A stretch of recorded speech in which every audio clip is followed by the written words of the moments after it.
उर्वशी का राजा पुरुरवा से पुत्र उत्पन्न करना।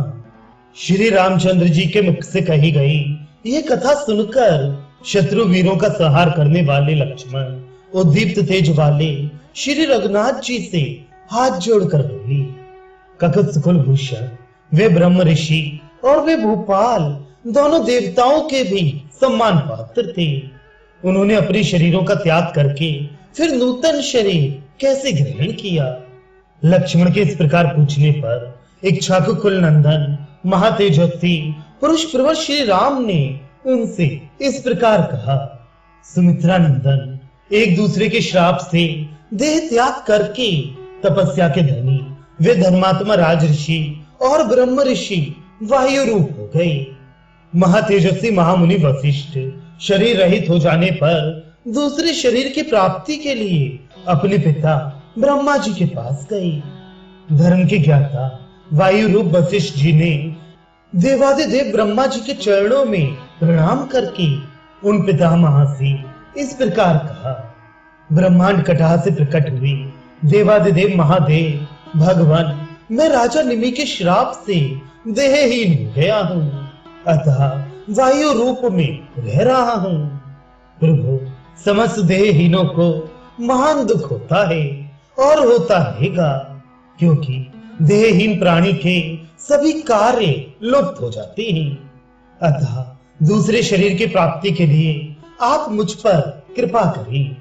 तब अमित तेजस्वी स्वयंभू ब्रह्मा ने उनसे कहा, महायशस्वी दुष्श्रेष्ठ, तुम मित्र और वरुण के छोड़े हुए तेज में प्रविष्ट हो जाओ।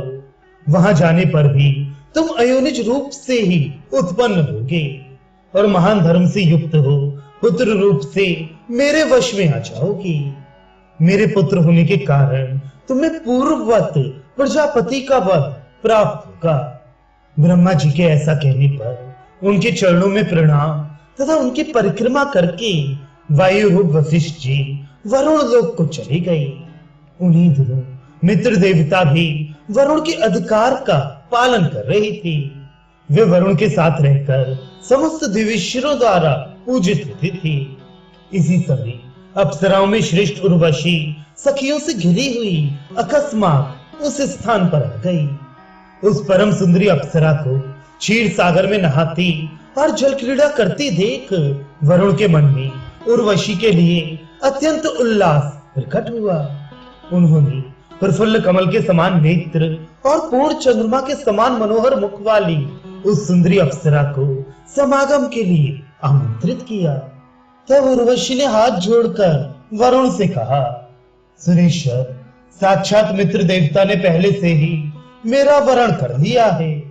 ये सुनकर वरुण भी कामदेव के बाणों से पीड़ित होकर कहा, सुंदर रूप रंग वाली सुश्रोणी, यदि तुम मुझसे समागम करना नहीं चाहती तो मैं तुम्हारे समीप इस देव निर्मित कुंभ में अपना ये वीर छोड़ दूंगा और इस प्रकार छोड़कर ही सफल मनोरथ हो जाऊंगा। लोकनाथ वरुण का ये मनोहर वचन सुनकर उर्वशी को बड़ी प्रसन्नता हुई और वह बोली, प्रभु, आपकी इच्छा के अनुसार ऐसा ही हो।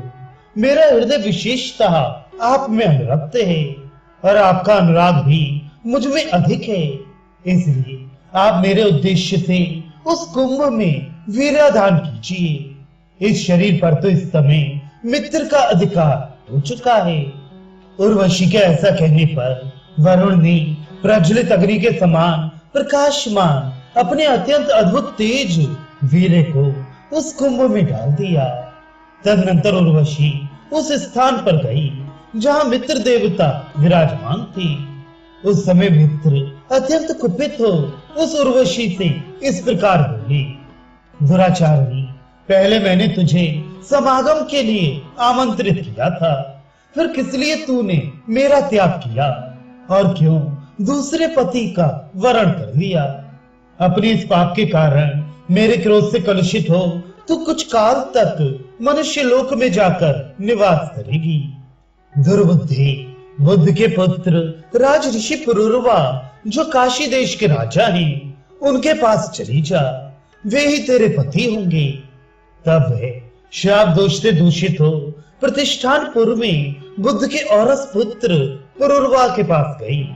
पुरुरवा के उर्वशी के गर्भ से श्रीमान आयु नामक महाबली पुत्र हुआ, जिसके पुत्र इंद्र तुल्य तेजस्वी महाराज नहुष थे।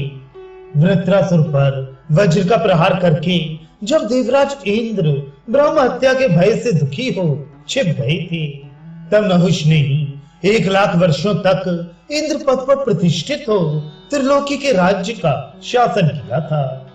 मनोहर दांत और सुंदर नेत्र वाली उर्वशी मित्र के दिए हुए उस श्राप से भूतल पर चली गई।